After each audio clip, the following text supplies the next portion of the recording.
Whether reason will prevail depends only partly upon us.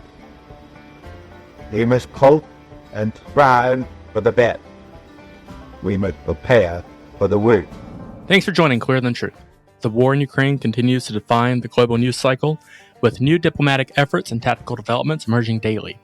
Major headlines today include renewed international talks in Brussels, updated battlefield reports from the Donetsk region, and continued debates over long-term Western support for Ukraine. Against this backdrop, we sit down with Yaroslav Trofimov, who is the Chief Foreign Affairs Correspondent at the Wall Street Journal and the author of several books, including the nonfiction Our Enemies Will Vanish and the novel No Country for Love. Yaroslav is a journalist and author whose writing shapes and interprets these very headlines. With that, let's jump into the news of today. Representatives from Russia and Ukraine have gathered in Istanbul for a third round of direct peace negotiations, held under persistent pressure from the U.S. administration, with President Trump setting a 50-day deadline for Russia to agree to a ceasefire or face new sanctions. The talks, with a modest agenda focused on prisoner exchanges, the return of abducted children, and a possible leaders summit, come against a backdrop of escalating violence as Russian drone and missile strikes overnight killed at least one child and injured over 24 civilians across several Ukrainian cities. Despite these efforts, the Kremlin has downplayed the prospect of a breakthrough, warning that there is no reason to expect miracles, as deep divisions persist over territorial disputes and Ukraine's NATO ambitions, leaving hopes for a meaningful agreement uncertain while the conflict intensifies. With that, let's jump into our interview. Yaroslav, thank you so much for joining us today. I have to say that his latest book, No Country for Love, is a real page-turner, and I'm excited to talk to listeners in the future about it. But today we're going to be talking to him, I think, a little bit about more of his day-to-day reporting, which is of tremendous interest to us. And, the question I'm burning to ask is, as someone who early on has been pointing out that Ukraine is kind of this turning point for the post-Cold War order, where do you think the West is still underestimating the stakes? Well, there was always a temptation to view the war in Ukraine as a local or regional conflict. Obviously, when the war began in 2014, with the Russian invasion of Crimea and the proxy war Russia unleashed in Donbass, the European nations and the U.S. under President Obama pretended like it doesn't really concern them. President Obama at the time famously said that there is nothing the U.S. can do to prevent the Russian domination of Ukraine, and Germany and France were very eager, especially Germany, to do business with Russia to create the Nord Stream gas pipeline, Nord Stream 2, and pressured Ukraine at the time to accept the deal on Russian terms. I think things changed between then and 2022. But still, I think for a while there was this misunderstanding that this is still just about territory. This is just about, which parts of Russian-speaking Ukraine Russia will get. And then, with the solidifying of the axis between Russia and China, and especially Russia and North Korea, with the entrance of North Korean troops to the direct war on European soil for the first time ever, I think minds have changed, certainly in Europe. And at the same time, Russia is now completely outside the norms of behavior that even the Soviet Union followed. For example, issues like nuclear proliferation. Russia seems to be okay with the nuclear North Korea. It's actually very much okay. Has signed a formal mutual defense pact with it. And there are questions about Russian involvement in the Iranian nuclear program. Certainly, it's no longer as black and white that Russia opposes a nuclear Iran, which was the case in the past. And so, these are the misunderstandings. And I think it's if you are sitting in Europe now, especially in the European countries closer to the border, including Germany, I think the kind of the baseline of thinking in the defense ministries and governments and intelligence agencies is that the war in Ukraine is a war that, if not stopped there, will spread to the rest of Europe sooner or later, that Putin has all the intentions in the world to test the cohesion of NATO, the cohesion of the European Union. And, if you talk to German planners, the German military has very clearly said that they see 2029 as the year when Russia will be strong enough to invade Western Europe. And they're working the entire military planning to that deadline. that's in terms of staffing, in terms of equipment, in terms of investments. So that's a real line on their calendars. Fascinating. I mean, do you think that the West is going to revisit at some point in the future sort of the more ambitious plans to make Central and Eastern Europe kind of a bulwark against Russia? By which I'm talking about kind of the Three Seas Initiative, which during my brief time in government, I was something of an advocate for, because I see it as a really valuable way of thinking that the Trump administration, the first one at least, kind of mapped out. But do you think that that's in the cards, or not so much? I don't know. I don't know if the West even is an analytical concept that is valid anymore, considering so much transatlantic tension and, frankly, tension between the U.S. and Japan and South Korea as well, and tensions within Europe. I think what is happening is that, certainly, if you look at the objective facts, I mean, Ukraine today is the shield of the rest of Europe. I mean, it is Ukraine that is providing security to Europe, not the other way around. Ukraine has an army of more than 1 million men and women, which is more than the combined armed forces of France, Germany, United Kingdom, and Italy, and a few other countries. And certainly one of the only two militaries in the world today that does have the experience of near-peer modern warfare. It's the Russian and the Ukrainian militaries. I mean, the U.S. military has not fought in this sort of conditions since World War II, when they didn't have total domination of the battle space. And so there are countries in Europe that are coalescing in some sort of ad hoc coalitions that are not necessarily as ad hoc anymore, because you have this coalition of the willing that is going to have an actual military structure and headquarters, in Paris and in London, and you have countries that are really serious about defense in Europe. Talking about Poland, which is investing more than the U.S. In terms of percentage of its economy in its armed forces. You have the other Nordic countries. The Nordic countries doing that.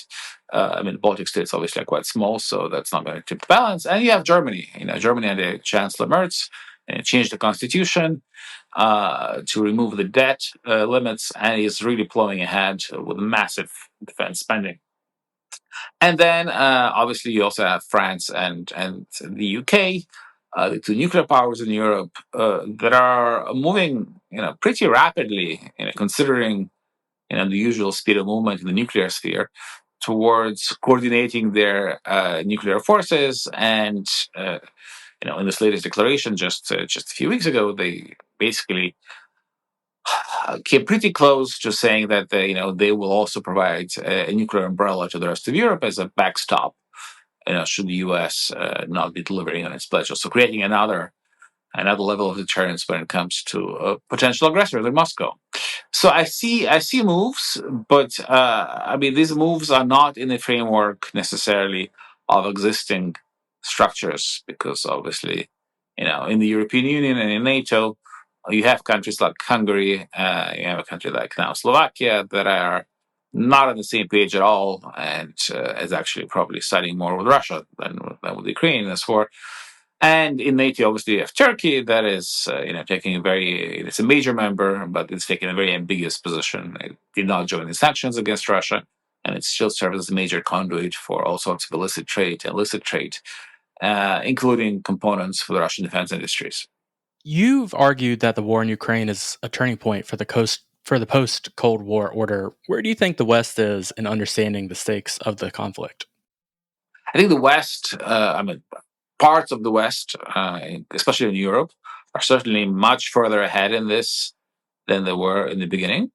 And you can see it in the pronouncements of President Macron in France, who's, hammering away. I was in Singapore, the Shangri-La Dialogue Forum, when he was there last month. And, he made a very long speech saying, you Asians, should not think of the war in Ukraine as a conflict in Europe. It is a global war with implications also for Asian security. And I think he's right. Because it's part of this greater Eurasian war on many fronts. And you certainly see a very new language in Germany, and there was always understanding of this in the UK. Now, when it comes to the Trump administration, we saw in the beginning the temptation was to go for some kind of grand bargain deal with Russia. There was talk of the so-called reverse Kissinger, kind of attempts to split Russia from China, seen as the main enemy, and to kind of reward Russia with Ukraine for that. And that was all part of that sort of discussion with President Zelensky when he came to the White House and was told you have no cards. Ukraine showed that it does have cards. Ukraine showed that it is not collapsing.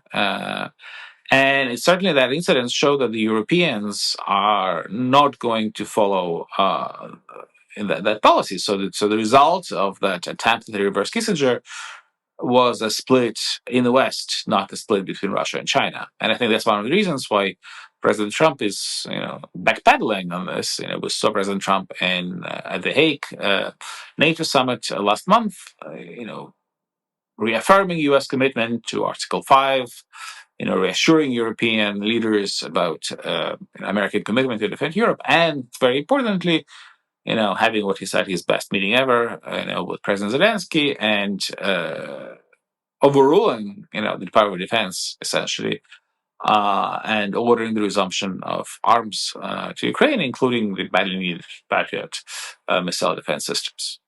So I think this initial hope for a big deal with Russia, a grand deal with Russia, has evaporated for now. We're not seeing Steve Witkoff, the president's special envoy, making his frequent pilgrimage to the Kremlin and meetings with Putin. But we'll see. We'll see what will be the next step. I wanted to ask, we still have in the United States kind of a faction that's talking about restraint. And I think, you've often seen in this conflict the consequences of, quite a bit of kind of hand-wringing and half measures. What do you think the arguments are for those who are still pushing really hard on that restraint beat? They're still trying to say, we don't want to provoke Russia into doing anything too provocative here. Well, the restrainers, there was restraint since this war began. Obviously, there were restrainers inside the Biden administration as well. And I think, the main argument always was nukes, nukes, nukes. The main argument was, if you provoke Russia, Putin may, do the unthinkable. And Russia played on these fears very astutely. There were always targeted leaks, especially in a sort of around September, October 2022, when the Ukrainian army was breaking through Russian defenses on the offensive, and Russian threats of nuclear retaliation really throttled Western support for that offensive, which really was the last chance that Ukraine had of regaining lost territories and reversing the trajectory of the war. And you've seen it in every step of the way. So I think the Russian nuclear threats are somewhat more hollow now, considering that, if you remember, about this time last year, Ukraine successfully invaded the Russian region of Kursk, sovereign Russian territory, and held it for half a year. And suddenly there was, no nuclear response, despite, previous threats to go nuclear over much more minor, let's say, violations of Russian nuclear doctrine. And so, but other than that, I think the other argument of the restrainers, and one can argue with this, but it certainly has some valid points, is just the issue of priorities and the issue of magazine depth. Basically, they say that the U.S. doesn't have enough weapons, doesn't have enough of these various types of munitions, because while Russia and the U.S. and the West have been, emptying out their armories, China has been quietly and steadily and rapidly building up its military potential, and is getting ready for a big war in Asia. And there is a point in that. Not always. I think I would always agree on this. On certain types of munitions, perhaps. On Patriots, yes. If you look at the mechanics of the war in Ukraine, there's just not enough Patriots. There's not enough air defenses to shoot down every Russian missile in the world. The U.S. made about 500 Patriot interceptors last year. It takes 2, maybe 3, to intercept one ballistic missile fired by Russia, and Russia fires several every day. And so that's why the argument in Ukraine now, and among some of its supporters in Europe especially, is that you have to escalate and not de-escalate. So the only way to stop this is you have to hit hard inside Russia. You have to hit the Russian defense industries so they cannot make these missiles. You have to hit Russian strategic installations. Perhaps disrupt the Russian civil aviation so that there is a deterrence and that there is an incentive for the Russians to stop this basically daily barrages of missiles and drones against Ukrainian cities. And the fear of a Russian response to this, I think, has been eroded by the events of the last 3.5 years. I want to talk about your two books in a moment, but before we do so, I would love to focus a bit more on U.S. strategy. Do you think that the U.S. in general is overextended right now, both in focusing on the conflict in the Middle East between Iran and Israel, and also Gaza, the conflict in Ukraine, and then trying to balance China? Well, I mean, the U.S. is not overextended in the sense there's no U.S. direct military participation in the war in Ukraine. There was 1 day of bombing in Iran, and there is no hot war in Asia. So we're not talking about hundreds of thousands of troops fighting overseas as we saw during the wars in Iraq and in Afghanistan. It is true that the U.S. military-industrial base is not keeping pace with what China is doing. It's also true that the U.S. is not learning lessons of the war in Ukraine. I think there was a lot of disdain at the Ukrainians in the early days of the war. What can we learn from them? But in fact, drone warfare has developed in Ukraine. It has revolutionized warfare, and we saw this during the failed Ukrainian counteroffensive in 2023, where Ukrainians trained by the U.S. and by NATO tried to implement, within the measures of their possibilities, the combined warfare. You cannot really combine because they didn't have an air force to back them, but still, as far as they could. And that was sort of the sort of mass mechanized breaches of the Russian front line. It all failed because of drones and because of entrenched defenses. And drones have completely changed the way militaries operate now. And so going back to your question about is the U.S. overextended? I mean, the big fear in the U.S. military is that if it has to fight a war one day in the next several years, China will make sure that it's an all-front war. That in addition to a war in Taiwan Strait, there will be a war in the Korean Peninsula and in the Middle East and in Europe, and that's a nightmare scenario. And that's why the counter argument is that by showing a decisive victory or at least a decisive deterrence of Russia in the war in Ukraine, you can prevent that war. You can show that it's not worth starting, and it shows strength. And obviously, if the U.S. and allies allow Ukraine to collapse, it's clear that the conclusion drawn by others, especially China, will be that the U.S. is not serious about deterring its enemies in the U.S. Looking at the record, has lost every war it was involved in the last few generations. And it'll probably make the chances and make the odds of a big war in Asia much higher. And I think I agree with that view. Let me rephrase it a bit. Back in the 70s, Richard Nixon and Henry Kissinger very much had a plan for how they could tie their interactions with Russia to China to Vietnam. Do you think that the Trump administration today has a worldview and a grand plan, or are they playing whack-a-mole, conflict by conflict?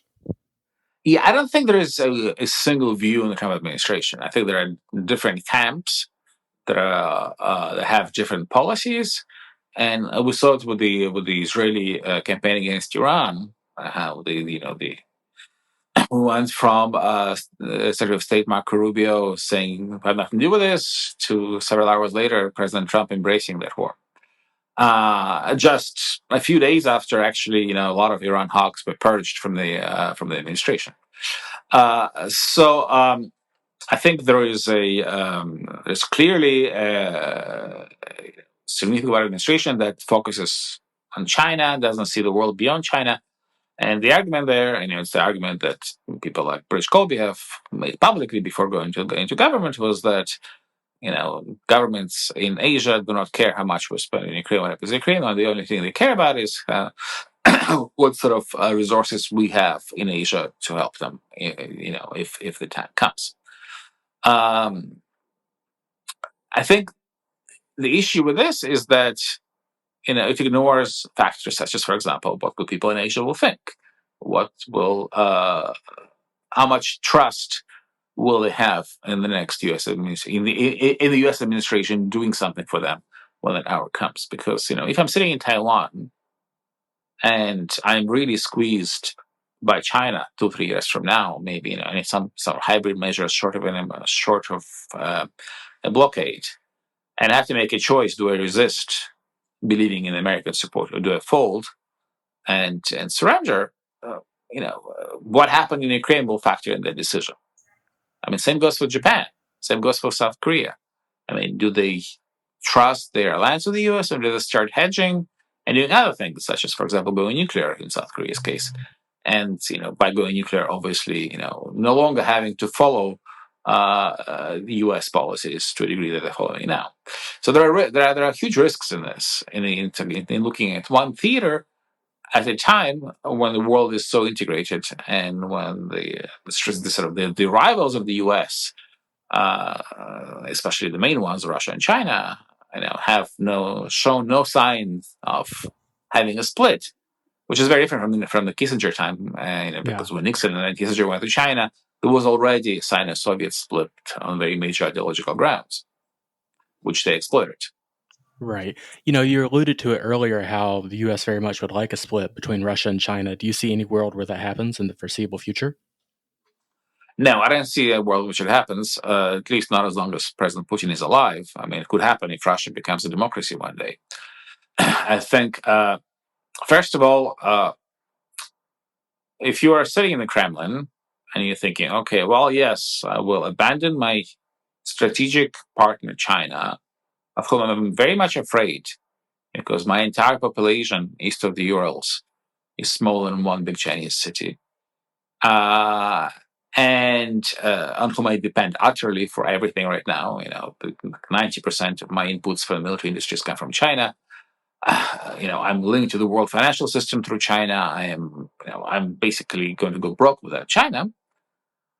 And I've had this relationship for decades now.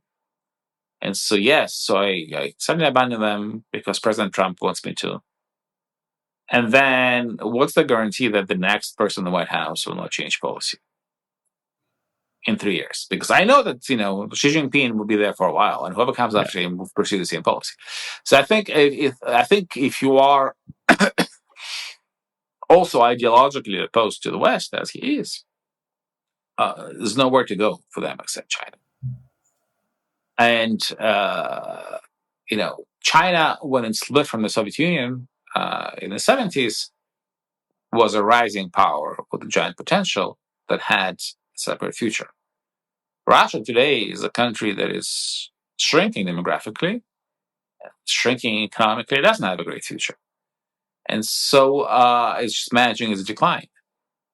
I was actually a part of the Council on Foreign Relations study group on Russia-China relations, and I was stunned by sort of how people tried to conceptualize, how Russia and China together were a different threat than China alone. And one of the principal conclusions that I think they actually ended up putting forward in their report was that if you think about China versus Russia plus China, Russia doesn't make China that much more of a threat. And I was stunned by this interpretation, because it strikes me as kind of avoiding the reality that geography with regard to Europe really matters, and the nuclear question, which Russia is constantly referencing, really matters. And I'm fascinated by these historical analogies, in part because I'm trying to discuss the 1990s and how it might have contributed to how we got here. So.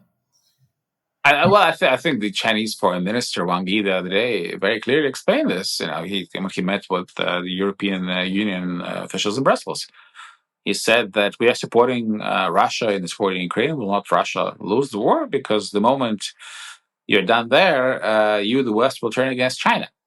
And so they are benefiting from Russia's ability to be a nuisance power. while China can step back and say, well, it's not us.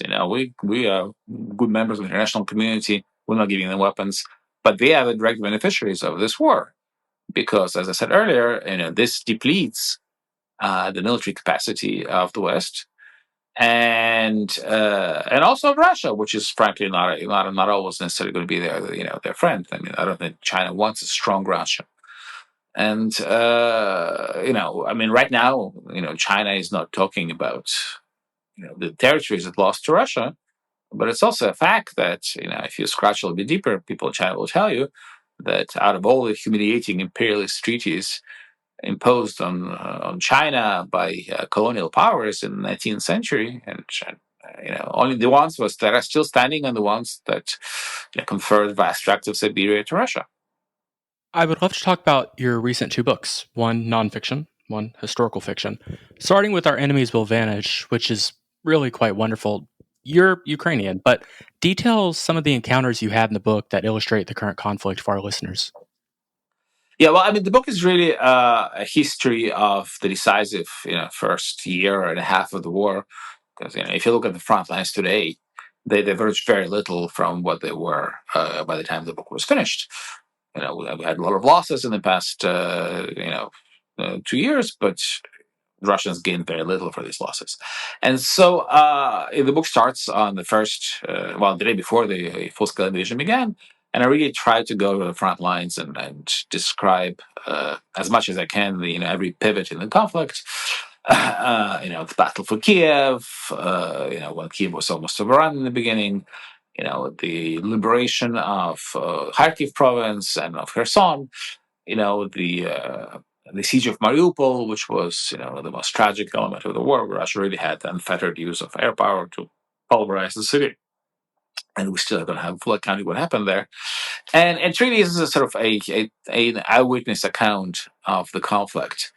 But obviously, being a correspondent for the Wall Street Journal, I also and an author of this book, I had the privilege of also being able to speak to a lot of decision makers, all the way to President Zelensky and Western leaders who were involved in this. So it combines a very sort of ground level cinema verite. Here's what it smells like, looks like, and feels like, in the meat grinder of the front line, with the high policy discussions and as I negotiate and trying to put it all into the framework of Ukrainian history. Let's speak a bit about President Zelensky. How has he changed since the war has started? Well,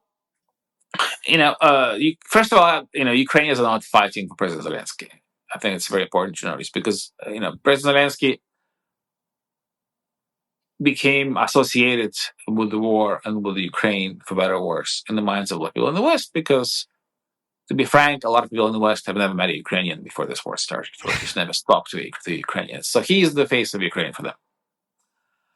And he's not the face of the war for Ukrainians. The Ukrainians are fighting for democracy, they're fighting for freedom, and they don't really like presidents for life. Zelensky is Ukraine's sixth president since independence, and only one of the six won re-election to a second term. Now, he was popular in the beginning. When he was elected, he got 75% of the vote, a record for Ukraine. He was not very popular just before the war began. He gained a lot of respect from Ukrainians for not fleeing, for defying the odds, for staying in the city. And I think the most famous speech in Ukrainian history was the selfie video he recorded on the third day of the war. For just a few seconds, him and his closest aides standing outside the presidential palace, saying, "We are here. We will be here. We will never surrender." And I think that really was a turning point psychologically for many Ukrainians. When his legitimacy was questioned by Putin, by President Trump, Ukrainians rallied around him. Right now, many Ukrainians are angry with him because of a controversial law that his supporters in parliament have pushed through that strips away the independence of anti-corruption bodies in Ukraine. So we're actually seeing for the first time since the war began protests in Kyiv today. But overall, there is no alternative to him. He's the legitimate president of Ukraine. There is no other. No one else is challenging him. And Ukrainian law doesn't allow for elections as long as the war continues. I mean, people in the U.S. find it anti-democratic, but if you look at the United Kingdom, the British Parliament just prolonged its own mandate from 1939 until 1945. Yeah, sure. George, I don't want to take all the questions, so feel free whenever if you'd like to. Otherwise, I have many more. Well, no, I mean, I know we're reaching the end of our time, but, I'd love to, just hear your views on kind of making the conflict real for those who are, as you say, thousands of miles away. When I travel in Ukraine, I find the best way is to just talk and listen to people about what the experience is like. But is there a particular set of points at this stage right now where the conflict has evolved, as you've pointed out, where, we should be filling out the texture for those who will not visit Ukraine or who have to imagine the conflict? What are the barest, roughest realities that you think are missed in the translation from what's going on to the newspaper or so on? Yeah, well, I think history is very important to understand what's going on, because lots of people are asking me, why are Ukrainians, taking such huge losses? Why are they still fighting after 3.5 years? Isn't it better to surrender, to find a deal? What's going to happen? I mean, how much worse can it be? They've been bombed every day. And the answer is it can get much worse. And, that you mentioned my other book, my novel, No Country for Love, which is historical novel based on my grandmother's life at the darkest hours of Ukrainian history in 1930s, 40s, and 50s, where Ukraine really was probably the deadliest place on earth. There was this artificial famine organized by Moscow with genocidal intent that killed, at least 4 million Ukrainians. There was the Second World War and the Holocaust. About 10 million Ukrainians died in that. And then there were also, just the wholesale elimination of Ukrainian cultural elites. And this is the past that explains the present. It's a past that very few people know about outside of Ukraine, because Russia was very successful in hiding it. But it's impossible to understand Ukrainian reasons for the Ukrainian fighting today without this. It's just like it's impossible to understand, the policy Middle East and the nature of Israel without understanding the Holocaust and the tragedy of the Holocaust. And so, and the Russians are very clear in their intentions of wanting to go back to that past. The first thing they do when they occupy a town in Ukraine is they send a bulldozer to destroy a monument to the victims of this famine, the Holodomor. And so I think that's often missing from coverage of the war, from understanding of the war, because it's not a war about territory. It's not a war about where the borders will lay. It's not a war about NATO. It's a very existential war in which Ukrainians fight because they think, in my opinion, rightly, that if they lose this war, they will cease existing as a separate people, that there will be that will go again through this genocidal policy that they already were subjected to, a century ago. Thank you. That really resonates with me. I mean, one of the brief historical points that really pushes me to continue writing about Ukraine's disarmament is the fact that, Lenin, who was Gorbachev's big hero, had his own round of disarmament talks in the 1920s. And the person that retailed this in the West, I'm not making this up, is Walter Duranty. And he's, and the West just ate up the idea that Russia meant what it was saying at the time. And anyway, I really take your point, and I think it's an incredibly important one. Thank you so much. Thank you. And I want to say thank you for your time. And your last 2 books are fantastic. I hope folks give them a chance. For our listeners, though, where can they continue to follow your work, your reporting, and your writing? Well, obviously in the Wall Street Journal. I keep writing for the Wall Street Journal, and I am on X, at Yaroslav. Thanks again for joining this episode of Clearer Than Truth. Be sure to share, friends, and tune in next time.